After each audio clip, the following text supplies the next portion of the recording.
ओम।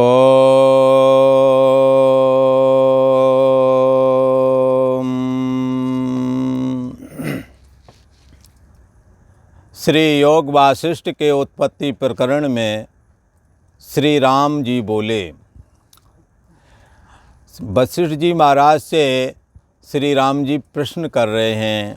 कहते हैं कि हे भगवान, आप कहते हैं कर्ता और कर्म जो कि दिखते तो अलग अलग हैं, पर आप कहते हैं कि कर्म से कर्ता या कर्ता से कर्म अभिन्न है।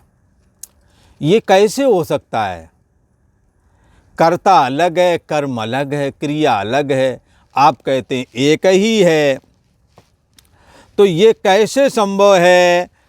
कहाँ से कर्म होते हैं और कर्म से गति प्राप्त होती है? आप कर्म करें, आप चलें, आप साइकिल चलाएं, आपकी गति बढ़ेगी, आप अपनी मंजिल पर पहुंच जाएंगे। पर आप कहते हैं कि मन और कर्म ये ब्रह्म में इकट्ठे ही उत्पन्न होते हैं, एक साथ ही उत्पन्न होते हैं। इससे तो शास्त्र और लोगों के वचन ही अप्रमाण हुए जा रहे हैं। लोक में तो ये बात प्रसिद्ध ही है कि करने वाला अलग है, कर्म अलग है। जैसे करने वाले लकड़ी काटने के लिए, लकड़ी की काटने के लिए कुल्हाड़ी, आरी या औजार अलग है। लकड़ी फाड़ के अलग रख दिया, वो कर्म दिख रहा है, करने वाला अलग दिख रहा है। आप कह रहे हो दोनों एक साथ हुए हैं। ये कैसे संभव है? ये तो लोक और शास्त्र दोनों के विरुद्ध बात हमें लग रही है महाराज। लोगों के मुँह से ही भी ये बात नहीं सुनोगे और शास्त्र में भी ये बात नहीं कहीं समझ में आ रही है मेरे को कहा गया हो। श्री राम जी कहते हैं, हे देवताओं में श्रेष्ठ। किसके लिए कह रहे हैं? वशिष्ठ जी महाराज के लिए कह रहे हैं। वशिष्ठ जी महाराज देवताओं में भी जो ब्रह्मर्षि होते हैं ना, वही हैं। ये ब्रह्मा जी के मानस पुत्र हैं। ये किसी स्त्री से गर्भ के द्वारा जन्म नहीं लिए हैं। ये मानस संकल्प है। ब्रह्मा जी ने संकल्प किया और ब्रह्म विद्या का अवतार स्वरूप ये वशिष्ठ जी महाराज प्रकट हुए हैं। ये देवताओं के भी आदि हैं। इंद्रादि देवताओं की नियुक्ति भी बाद में हुए। ये तो ऋषियों में सप्त ऋषिगण आए, उनमें वशिष्ठ जी महाराज को ब्रह्मा जी ने बड़े ही स्वतंत्र होकर के और ब्रह्म विद्या के अवतार के रूप में संकल्प से ही प्रकट किया है। साक्षात ब्रह्म विद्या वशिष्ठ ऋषि के रूप में जन्मी है। इसलिए भगवान राम जानते हैं कि ये देवताओं में भी श्रेष्ठ हैं, देवताओं के भी देव ऋषि हैं। इसीलिए कहते हैं, हे देवताओं में श्रेष्ठ, इस संशय के दूर करने को दूसरा कोई तो न मिलेगा। आप ही सर्वशास्त्रों के ज्ञाता हैं, वेद के पारदर्शी हैं। हमारे इस संशय को तुम ही दूर करने को योग्य हो। आप हमारे संशय को दूर करिए। जैसे सत्य हो तैसे ही कहिए कि कर्ता से कर्म कैसे अभिन्न है, हमारे को बताइए। तब वशिष्ठ जी महाराज बोले, हे राम जी, तुमने यह प्रश्न बड़ा अच्छा किया है। इसका उत्तर मैं तुमको देता हूँ, जिसके सुनने से तुमको दुर्लभ ब्रह्म ज्ञान की प्राप्ति होवेगी। हे राम जी, ये देह और जगत से पहले शुद्ध संबित मात्र आत्म तत्व ही विद्यमान था। न स्थूल जगत था, न सूक्ष्म जगत था, न स्थूल और सूक्ष्म जगत के कारण जो माया है ये भी नहीं थी। कौन था? शुद्ध चैतन्य सत्ता विद्यमान थी। हे राम जी, शुद्ध संबित मात्र आत्म तत्व में जो संवेदन फुरा है, जो संवेदन फुरना का मतलब है चैतन्य सत्ता में जो एक हलचल हुई है। जैसे मन वासनाओं से भरा होता है, वासनात्मक फुरना हर किसी को प्रेरित करती है। जैसे काम वासना, शरीर चेष्टा कर जाएगा, शरीर की अभिव्यक्ति अलग तरीके की होने लगेगी, तो शरीर के अंदर संवेदन, काम का फुरना, शरीर के नस नस में, अंग अंग में उसका वो दिखाई पड़ता है। तो ऐसे ये कहते हैं शुद्ध संमित मात्र में संवेदन फुरा। कौन सा संवेदन फुरा? अहम अस्मि, जो मैं हूँ ऐसा लगता है। शुद्ध संमित मात्र आत्म तत्व में जो संवेदन फुरा है, ये अहम अस्मि ही मन रूप हुआ, संकल्प विकल्पात्मक मन बन गया, और मन इंद्रिय रूप हुआ, इंद्रिय देह और जगत रूप हो गया, वो एक ही चेतन। इसलिए शुद्ध संमित मात्र में जो संवेदन फुरा है, यही संवेदन तो कर्म के रूप में तब्दील हुआ है। अहम अस्मि करके जो लगता है, ये अहम अस्मि ही मन को स्वीकार कर इंद्रिय रूप हो करके, देह और जगत हो करके दिखने लगता है। जैसे स्वप्नावस्था में, स्वप्नावस्था में आपका अहम फुरा कि सारी दुनिया वहाँ फुरने लगी।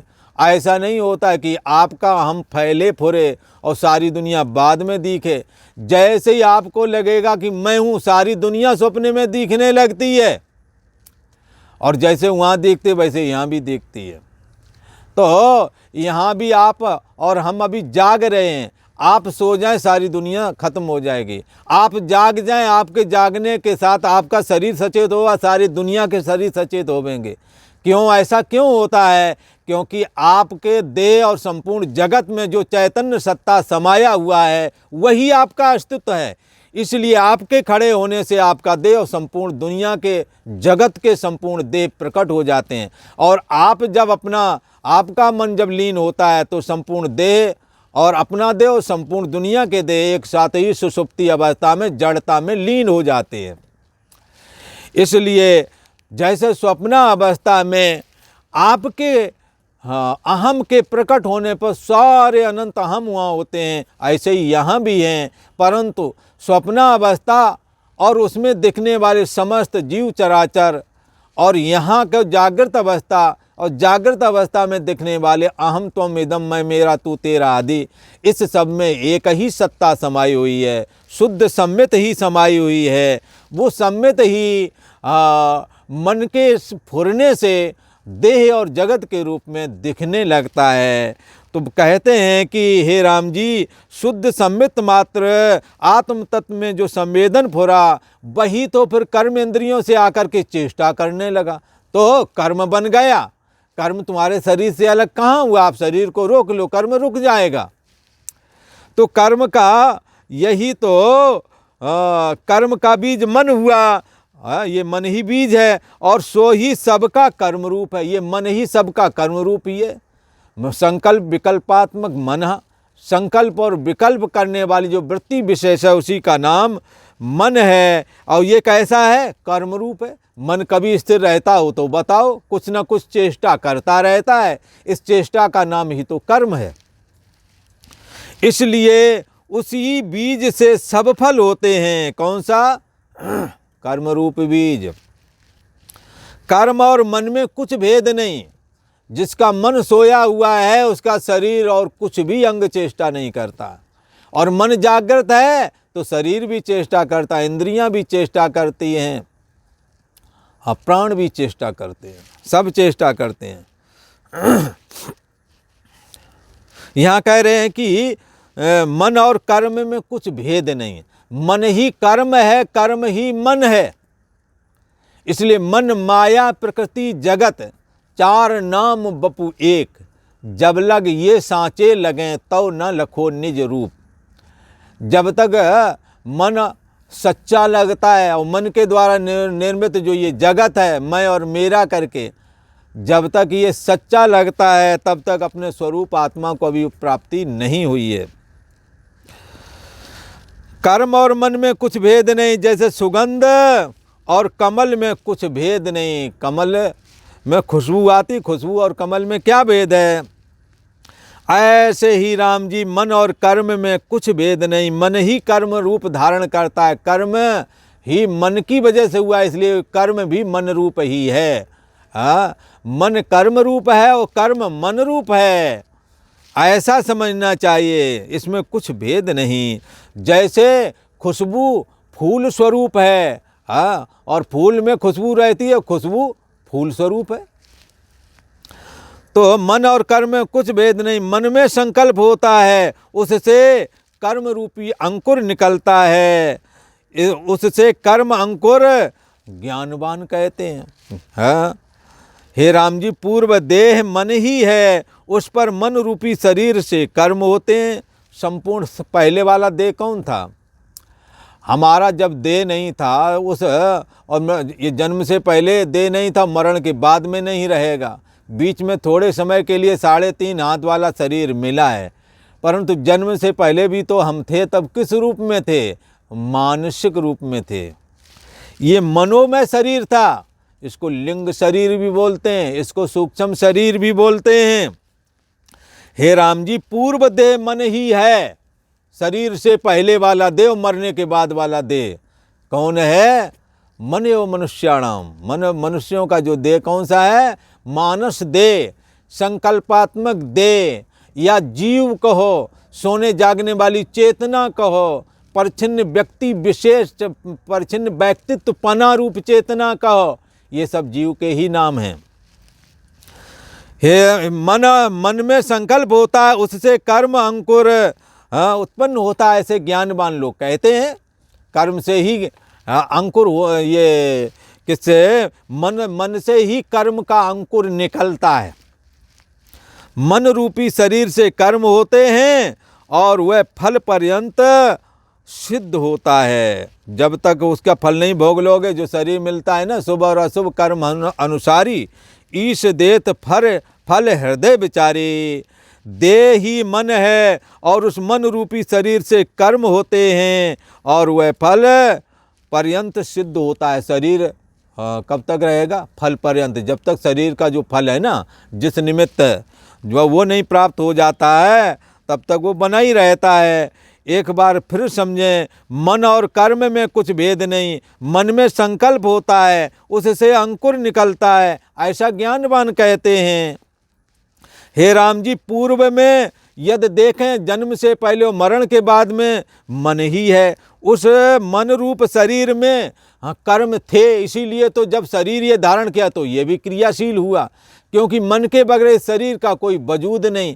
जैसे पानी ही बर्फ बन जाता है, जैसे दूध ही दही बन जाता है, ऐसे मन ही घन जड़ता से ये जो है शरीर रूप धारण करता है। मन ही शरीर बन जाता है, शरीर से अलग होकर के मन का वजूद नहीं। मन रूप शरीर, पूर्व देह मन ही है और उस मन रूपी शरीर से कर्म होते हैं और फल पर्यंत ये सिद्ध होता है। मन में जो स्फूर्ति होती है, स्फूर्ति का मतलब संकल्प विकल्प, मन में जो संकल्प विकल्प रूप स्फूर्ति है, उसी को यहाँ क्रिया कहा गया है। इस क्रिया को ही कर्म कह सकते हैं। तो मन के द्वारा स्फूर्ति रूप कर्म मन से अभिन्न है। ये कर्म रूप ही मन है, मन रूप ही कर्म है, ऐसा समझना चाहिए। और वही कर्म है। तो कहते मन में जो स्फूर्त होती है वही क्रिया है और वही कर्म है। उस मन से क्रिया कर्म अवश्य सिद्ध होता है। उस मन से क्रिया कर्म अवश्य सिद्ध होता है, अन्यथा नहीं होता। मन ही सब बना हुआ है, मन से क्रिया होती है और वही उसी को कर्म कहते हैं। ऐसा पर्वत आकाश लोक कोई नहीं जिसको प्राप्त होकर के कोई कर्मों से छूट जाए। कर्मों से छूटने के लिए तो कर्मों से असंग होना पड़ेगा, आसक्ति रहतता और असंगता धारण करनी पड़ेगी। कर्म शरीर मन और इंद्रियों में है, आत्मा में नहीं है, ऐसा ज्ञान धारण करना ही पड़ेगा। कर्म की हों स्वरूपे चीने।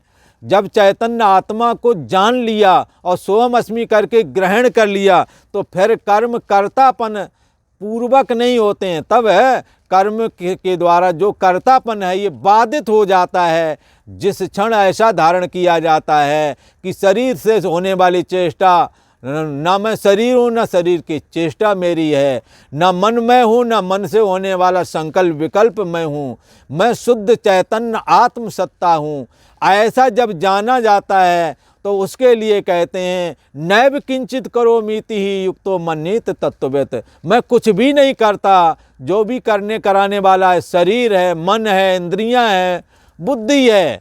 यो बुद्धि परतस्तु सहा, जो बुद्धि से परे है वो सदा निर्लेप है, वो सदा करता है। ये ज्ञान के बगैर कोई कर्मों से छूट नहीं सकता। चाहे वो आकाश में चला जाए, चाहे पर्वत की चोटी पर बैठ जाए, परंतु कर्मों से छूटने के लिए कर्तापन बाधित किए बगैर, असंगता को धारण किए बगैर कोई भी कर्मों के बंधन से नहीं छूट सकता है। जो कुछ मन के संकल्प से किया जाता है वह अवश्य सिद्ध होता है। और मन से संकल्प किया, देह और जगत का, अब मन से संकल्प करो मैं ब्रह्म हूँ, मैं आत्मा हूँ, तो ऐसा प्रयत्न करेंगे तो ये भी सिद्ध होवेगा। पूर्व जो पुरुषार्थ प्रयत्न किया है वह निष्फल नहीं होता, अवश्य ही उसकी प्राप्ति होती है। इसलिए सर्वाधिष्ठान ब्रह्म मैं हूँ, इस ज्ञान के लिए अब पुरुषार्थ करना है, और उस पुरुषार्थ के द्वारा कर्तापन बाधित हो जाएगा, कर्मों की गांठ कट जाएगी और कैवल्य निर्वाण प्राप्त हो जाएगा। और आज इतना ही। वशिष्ठ जी महाराज राम जी को आगे और भी बड़ा सुंदर उपदेश करते हैं कि कैसे कर्मों की गांठ कटेगी। इसका आपको श्रवण आगे वाले एपिसोड में मिलेगा। ओम।